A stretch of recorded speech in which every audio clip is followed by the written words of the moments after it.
നമുക്കറിയാം, നമ്മൾ വളരെ കാലമായിട്ട് സെക്ടർ ഫേസ് ചെയ്യുന്ന ഒരു സെക്ടർ അല്ലെങ്കിൽ സെക്ടറിനെ കുറിച്ച് സംസാരിച്ചുകൊണ്ടിരിക്കുന്നതാണ് ഹോസ്പിറ്റൽ സെക്ടർ എന്ന് പറയുന്നത്. ഇന്ത്യയിൽ വിദേശ നിക്ഷേപം വർദ്ധിച്ചുകൊണ്ടിരിക്കുന്ന ഒരു സെക്ടർ ബാങ്കിങ് ആണ്, അല്ലെങ്കിൽ അതിലേക്ക് വിദേശ നിക്ഷേപകർ കണ്ണു നട്ടിരിക്കുകയാണ്. അതുപോലെ വളരെ കാലമായിട്ട് വിദേശ നിക്ഷേപം നടത്തിക്കൊണ്ടിരിക്കുന്ന മറ്റൊരു സെക്ടർ എന്ന് പറയുന്നത് ഹോസ്പിറ്റൽ സെക്ടറാണ്.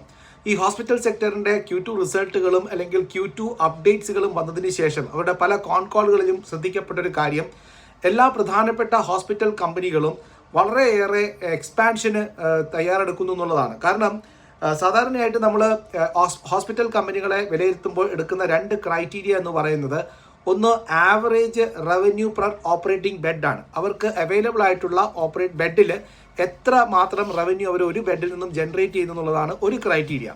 മറ്റൊന്ന്, ഒരു രോഗി വന്നു കഴിഞ്ഞാൽ ആവറേജ് ലെങ്ത് ഓഫ് സ്റ്റേ ആണ്, അത്രമാത്രം അവർ ആ ഒരു ഹോസ്പിറ്റലിൽ സ്റ്റേ ചെയ്യുന്നു, അവിടെ സ്പെൻഡിങ് എത്ര വരുന്നു എന്നുള്ളതാണ്. ഈ രണ്ട് കാര്യങ്ങളും പ്രധാനപ്പെട്ട ഹോസ്പിറ്റലുകളുടെ എല്ലാം കണക്കെടുക്കുന്ന സമയത്ത് വളരെയേറെ വർദ്ധിക്കുന്നതായിട്ടാണ് കാണുന്നത്.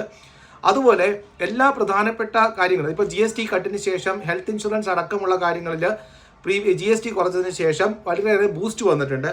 സോ ഹെൽത്ത് ഇൻഷുറൻസ് അഫോർഡബിൾ ആയിട്ട് വരുന്നു. പ്രീമിയം ട്രീറ്റ്മെൻറ്റിനുള്ള ഡിമാൻഡ് വളരെയേറെ കൂടി വരുന്നു.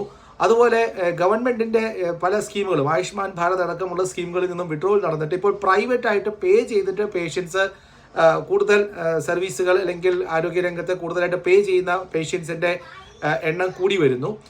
ഇതൊക്കെ കാണിക്കുന്നത് വരുന്ന സമയങ്ങളിൽ ഹോസ്പിറ്റൽ സെഗ്മെൻറ്റിലൊക്കെ തന്നെ ഏതായാലും ഈ ഇന്ത്യയിലെ പ്രധാനപ്പെട്ട ഒരു 10 ഹോസ്പിറ്റൽ സെഗ്മെൻറ്റ് എടുത്തു കഴിഞ്ഞാൽ, അല്ലെങ്കിൽ 10 ഹോസ്പിറ്റൽ ബ്രാൻഡുകൾ എടുത്തു കഴിഞ്ഞാൽ ഇവരുടെ ആവറേജ് ഒക്യുപ്പൻസി എന്ന് പറയുന്നത് 75% മുകളിലാണ്. അതായത് 75% ബെഡുകളും ഈ മിക്ക ഹോസ്പിറ്റലുകളിലും ഏത് സമയവും ഒക്യുപ്പൈഡ് ആണ്. പേഷ്യൻസിൻ്റെ എണ്ണം വളരെ കൂടുന്നു എന്നുള്ളതും അത് അലാമിംഗ് ആണ്. സിറ്റുവേഷൻ നമ്മുടെ ഹെൽത്ത് വൈസ് നോക്കുകയാണെങ്കിൽ അലാമിംഗ് ആണ്. പക്ഷേ 150 കോടി ജനങ്ങളുള്ള ഒരു രാജ്യമാണ്. അപ്പോൾ ഏകദേശം പേഷ്യൻസിൻ്റെ എണ്ണം നോക്കുമ്പോൾ നമുക്കതിൽ ആരോഗ്യപരമായിട്ടുള്ള പ്രശ്നങ്ങൾ വർദ്ധിക്കുന്നു എന്നുള്ളത് തന്നെ കാണാം. അപ്പോൾ ഇതൊക്കെ കാണുന്ന സമയത്ത് ഹോസ്പിറ്റൽ കമ്പനികളിൽ വളരെയേറെ ഗ്രോത്ത് ആണ് നമുക്ക് കാണാൻ പറ്റുന്നത്. അല്ലെങ്കിൽ അവരുടെ എക്സ്പാൻഷൻ പ്ലാനുകൾ കാണുമ്പോഴും അവർ വളരെ ഒപ്റ്റിമിസ്റ്റിക് ആയിട്ടാണ് നമുക്ക് ഫീൽ ചെയ്യുന്നത്. കാരണം നമുക്ക് എടുത്തു നോക്കിക്കഴിഞ്ഞാൽ മാക്സ് ഹെൽത്ത് കെയർ ആണ് ഒരു പ്രധാനപ്പെട്ട കമ്പനി. മാക്സ് ഹെൽത്ത് കെയർ ആണ് അടുത്ത 2029 ആകുമ്പോഴേക്കും 5000 ബെഡിൻ്റെ കപ്പാസിറ്റി എക്സ്പാൻഷനാണ് അവർ പ്ലാൻ ചെയ്യുന്നത്. അപ്പോളോ ഹോസ്പിറ്റൽ നോക്കുകയാണെങ്കിൽ 2030 ആകുമ്പോഴേക്കും 2000 ബെഡ് അവരും എക്സ്പാൻഡ് ചെയ്യുന്നു. 1400 ബെഡുകളുടെ എക്സ്പാൻഷനാണ് കാർഡിയോളജി സ്പെഷ്യലിസ്റ്റ് ആയിട്ടുള്ള നാരായണ ഹൃദയാലയ പ്ലാൻ ചെയ്തത്. ആസ്റ്റർ DM 2000 ബെഡ് 2 വർഷം കൊണ്ട് 2027 കൊണ്ട് പ്ലാൻ ചെയ്യുന്നു. റെയിൻബോ ചൈൽഡ് പീഡിയാട്രിക് ഹോസ്പിറ്റലാണ് 1400 ബെഡിൻ്റെ എക്സ്പാൻഷനാണ് നടത്തുന്നത്. നല്ല കമ്പനി